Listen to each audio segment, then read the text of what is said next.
right now, we have $108 million in taxable value. So typically what a city does is there's a form you fill out. I fill them out every year. I tell the tax people, Denton County tax collector, they say, how much is your debt? And you tell them how much your debt payment is. And then they say, how much is your M&O, the rate? We say it's 25 cents. And what they do is they calculate, based on how much your value is on your housing, how much your tax rate needs to be to pay the debt. They calculate it, and they send it back to us and say, your debt rate is 0.163758286. That's why they're like 5 digits long. And then the city adopts that. Okay, the M&O plus that number. For the last 5 years, what I've done is I tell them, don't do that calculation. You don't do that. Set the debt rate at 5 cents. I know it's 18 cents, but we're not going to do 18 cents. We're only going to do 5 cents. Okay? But this is the calculation now. So if we tell them, so our debt payment is $178,612.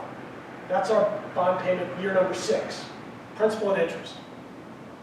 If we set the tax rate at 16.5 cents plus the 25, that will make the entire bond payment. If we keep the nickel, the far right column, which is what we've been doing the past years, you can see we only get $54,000 from the nickel. We have to shift out of our M&O, we have to shift over $124,000 that we can't use to run the city. So if we were to keep things at a nickel, we not only have to move $124,000 over, we have to write a check for $74,000 to the surveyors next year. That's a $200,000 deficit heading out of our fund. We cannot do the concrete roads. We cannot get financing. We need to be, it's like taking your down payment for your house and spending 80% of it, and then going back to the board and saying, I'd still like to qualify. We cannot do the roads. It's impossible. I won't even try. So we have to be, I put in the budget that we're here. If we go to 16, we can do that, but we're 5,000 short. That's not a big enough number to matter. Let's just rip the Band-Aid off and get where we need to be. It's not, this is like 0.03% would be the average change. It's like the average tax bill would change by 8 cents. No one's going to pat you on the back and say that's wonderful. You know, that, just rip the Band-Aid off and go here. This is what we have to have. Now, the other point of this, to make my case, so this is a chart here, which I found to be very interesting. January 2014 is when we voted to issue the bonds for phase 1. Okay. The prior years before that, I worked like a madman to save money. So we actually had $474,000 in the general fund saved up, and over $300,000 in the utility fund. So we had just under $800,000 sitting in the bank when we went to borrow $1.6 million. We had $800,000 to borrow $1.6 million. The reason why we did that was we were first-time borrowers. We had never borrowed before. We have no commercial. We have no industrial. We have no retail. We have only residential. And the underwriters were saying, man, you got some strikes against you. You're a first-time borrower. We actually spent a month getting approved by the Attorney General that Lakewood Village exists. We had to send the letters of incorporation to vote. We had to prove that we existed as a city before we could even issue the debt. We spent a lot of money on the debt. But when it came to doing the debt, we got bank loans. We got below 2%. We got lower than the cities around us because we were studs when it came to the cash. That's how we overcame all the negatives that we had in Lakewood Village. This is where we are today. We have we still have to pay the bills for the next 3 months. We're going to have half as much money to borrow $4 million, 2.5 times as much with half the cash that I had before. And I have double bond payments. This financing is going to be a ball buster. I've got it figured out, but cash is king. We've been on lockdown, money-wise, in the town, hoarding cash for that day in February when we go out there and solicit the bonds. Okay, so this isn't for fun here. This is saying, look, if we don't do this, this saves me $124,000 that I don't have to send over that we did this year. That's going to mean this number is going to bump up significantly to get us to that day in February when we get rated. And we have to issue debt on the market. We have to go to S&P. We cannot do a bank loan. It's impossible. So this is it. This is the cost of the concrete roads. This is what it's going to take for us to, in February, approve the roads. Okay? Now, this is embedded in the budget, so if there's, does everybody understand kind of these tables? Okay. But this is kind of the preface for now, the budget numbers. All right, so when we look at the budget, other than, there's only 1 or 2 numbers which have changed from the last time I was here. So this is that caveat that has to be on the budget I just talked about. This is the new thing that they came up with. When it comes, all right, this is also a cover sheet. Let me just real quickly talk about this real quick. Okay, so what this has in it is 16.5 cents. So this is going to 41.5. Okay, that's to make the full debt payment, which is what I'm recommending. The effective tax rate. What the effective tax rate says is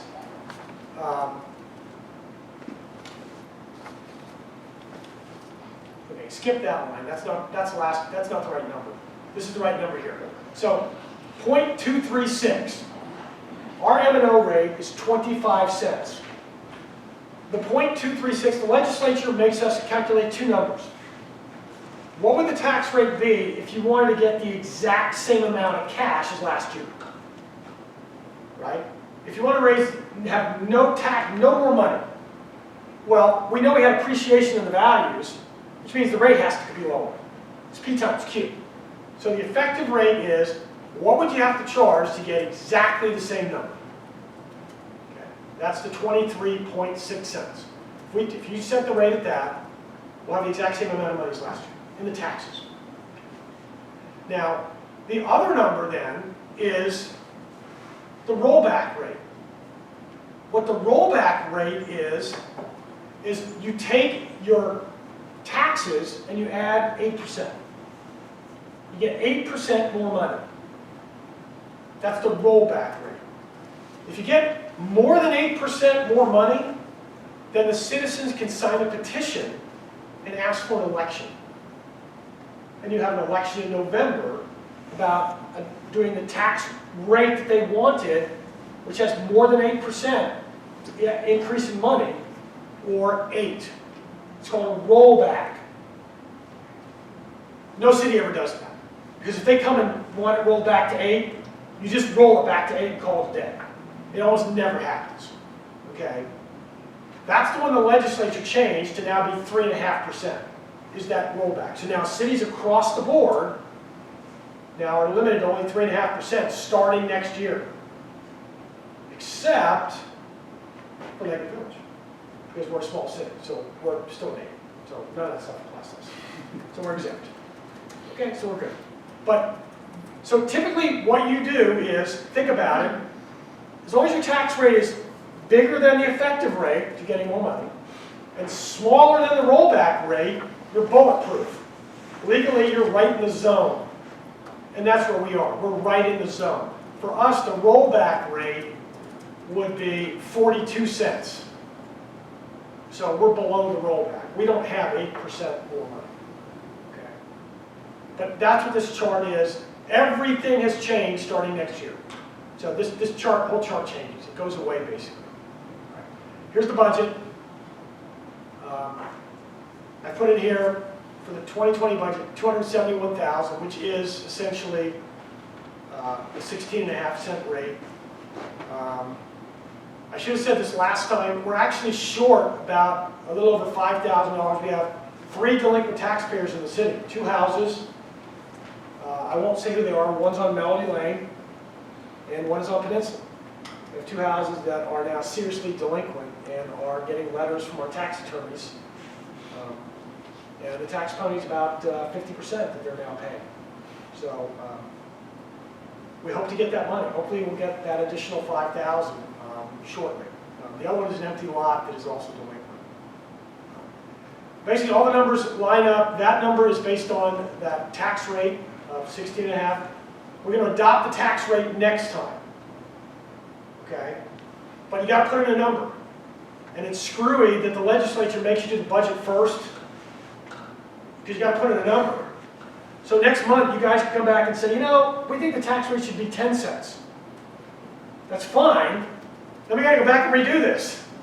You got to unapprove this. You know what I mean? It's kind of screwy. You can't approve this till you put a number in. So that's what that number is. Everything else here is pretty much the same. I haven't changed anything. This capital outlay of $74,000 right here, you all know what that is? That's the surveyors. That's next year. So that $124,000 that we're not sending over, $74,000 of that we're going to eat up on the survey work.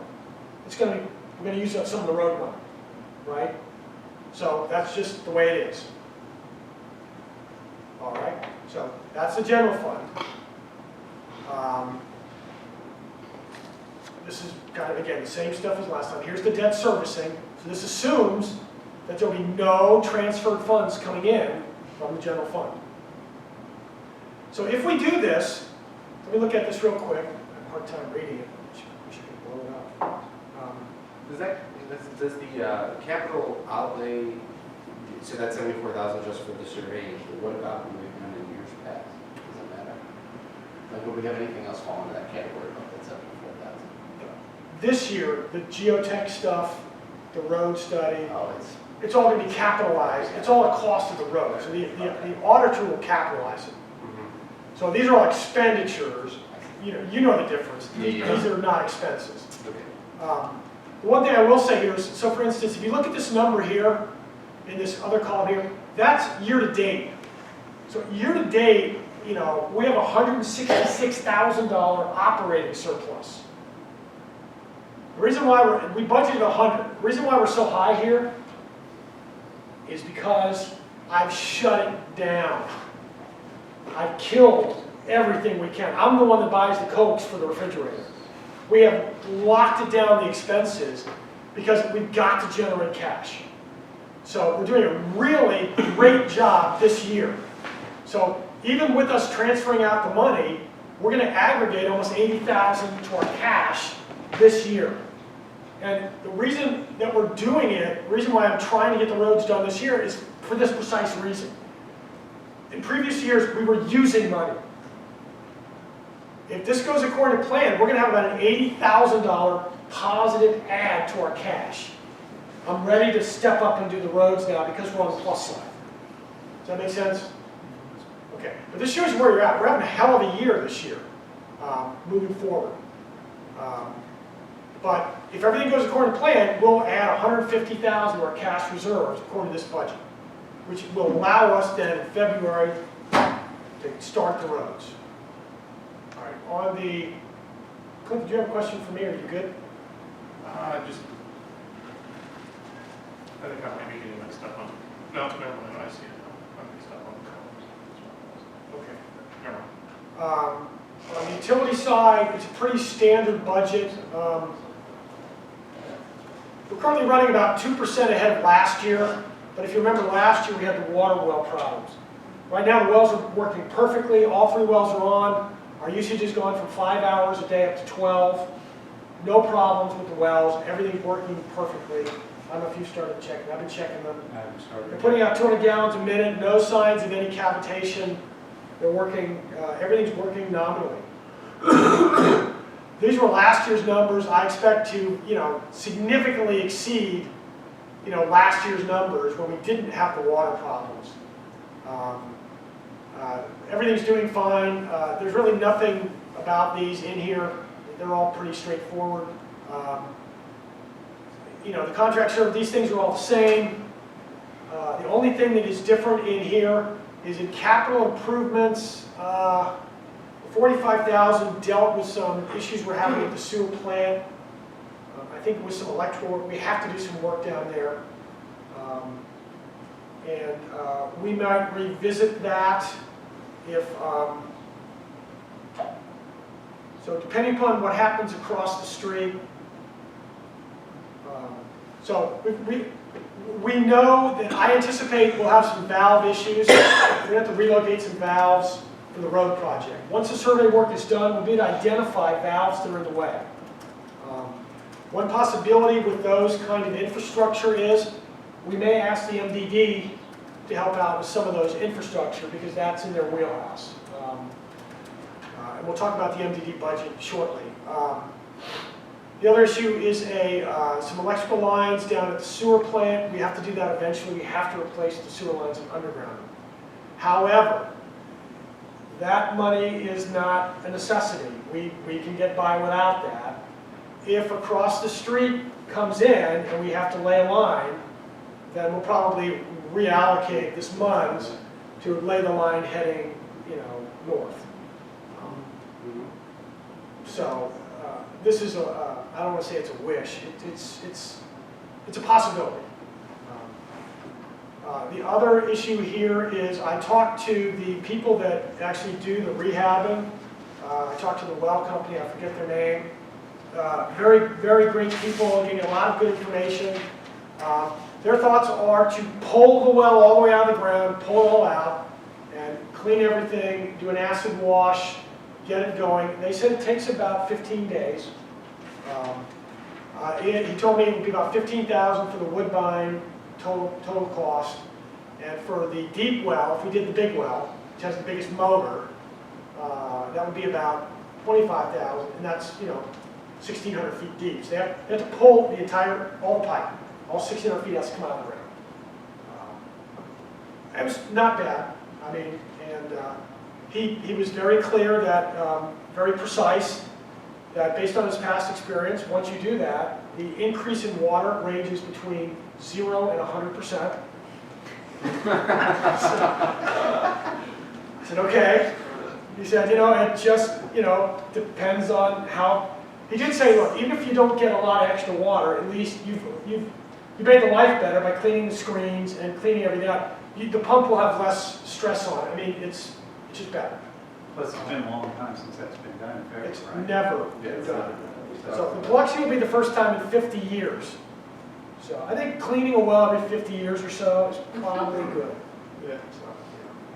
So, it'll be my one well cleaning. Then it'll be up to you guys to do the next one. Okay. The other option with those, which I really like about it, is the only option after that is put in another well. The good news is I asked them about a well. I said, how much does a well cost? And if I could come out and start a well tomorrow, I pointed at the spot we're going to say, put in a well. According to him, to go down 1,600 feet, about where we're at, put in a Biloxi, which is the good water, he said it would be about $400. That's a, Yeah. $400. Wow. Yeah. that's a lot less than the first. Sign this up.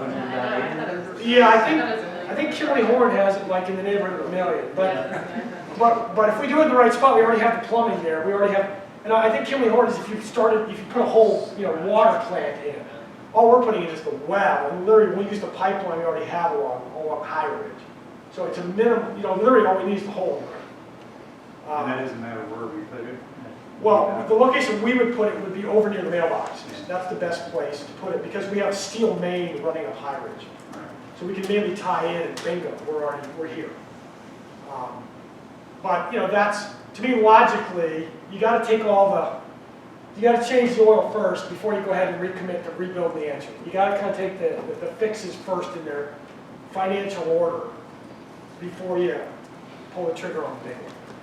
But, Well, plus we have $4 million. yeah, I mean, not that I like a challenge, but, borrowing 400 to put in a, well, at the same time that we're putting in. So I think this is a good project. I'm really excited to do it. But if we did it, it would be, and this guy's very well, this guy wants to work for us, he wants to do it. Patterson uses him, which if Mark Patterson uses him, then that's the ultimate recommendation, because he knows how good this guy is. And the guy is ready to go, he loves it, he's just called me, I'm ready, I'll be there tomorrow. So probably in the fall, I'll come to you guys after the next fiscal year and say, everybody ready? Let's do it. Let's do it for Thanksgiving. Let's get out. Let's get them in here and get it done in the dead of winter. Okay. All right. So that was really. And I believe Eric, you had a question about that last time, whether that was. And I think that 45,000. I think the well rehab is up here in. It's yellowed. It's in preventative maintenance. That's where I put it. Because I think our schedule. I think that's what it is. It's just scheduled every 50 years. Okay. Hopefully less moving more, because it could be costly if that thing goes out. We need a schedule. That guy, yes, something was like, oh man, what do we do it? It might look good when you pull it out. It might do it for next time. So that's it as far as the city budget goes. Linda, we didn't put in here the MDD budget, did we? Okay, so I think we'll approve the MDD budget next month. Linda Loudon is here, the president of the MDD. Linda, was there any issues when you guys discussed the budget? No. Everything was passed. Okay, so the MDD board has passed it. I approached the MDD board to ask them, so they've already put in their budget some infrastructure projects Yes. and The events. the events, right. So that's great. So in our budget, we have $500 for events. So the MDD is going to take over events and festivals, which is, again, in their wheelhouse. That's one of the items they can do. And they've already approved funds for that in their budget. And then the other thing they can do is infrastructure improvements. And because Lakewood Village is in the district, they've already set aside money to do projects for our road project. So for instance, moving the mailboxes. When we move the mailboxes, we have to now we have to do some work here to get more parking. So they're going to contribute the funds to do that project. That's going to be an MDD project.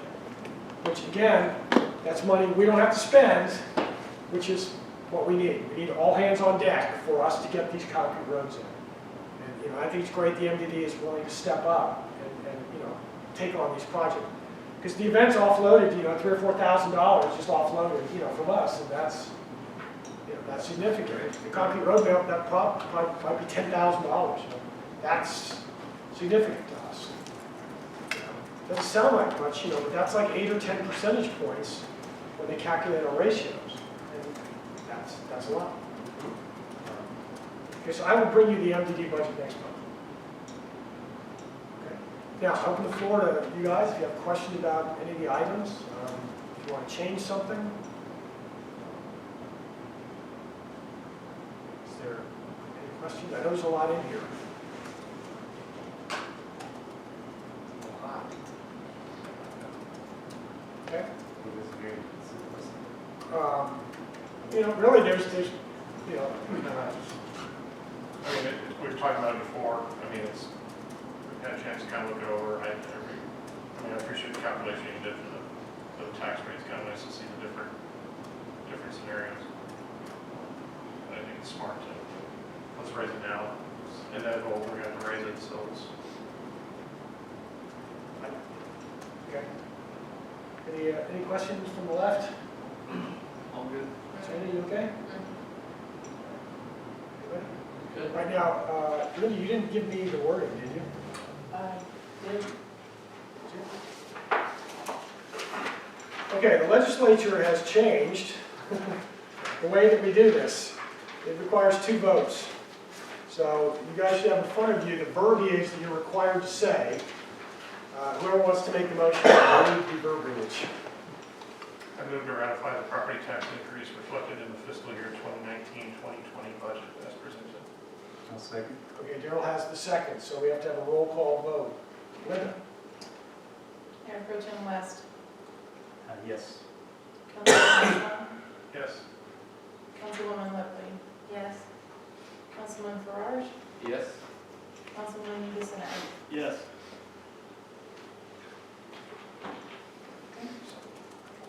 Okay, so I move to approve the fiscal year 2019-2020 budget as presented. I'll second. Matt's got the second. All right, Linda?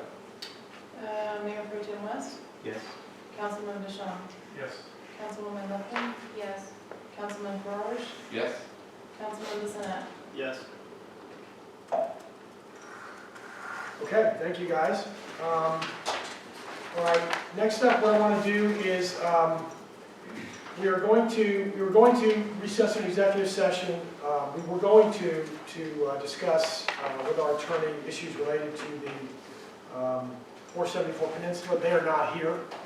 So what we're going to do is we're going to table that item number. We're not going to do an executive session for item F. We're going to table regular agenda item 6, which is the appeal.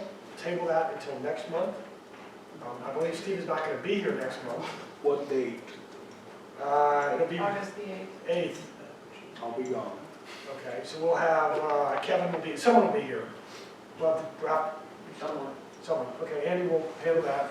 So we're going to table that. All right, so then what I want to do then is, we're going to recess an executive session.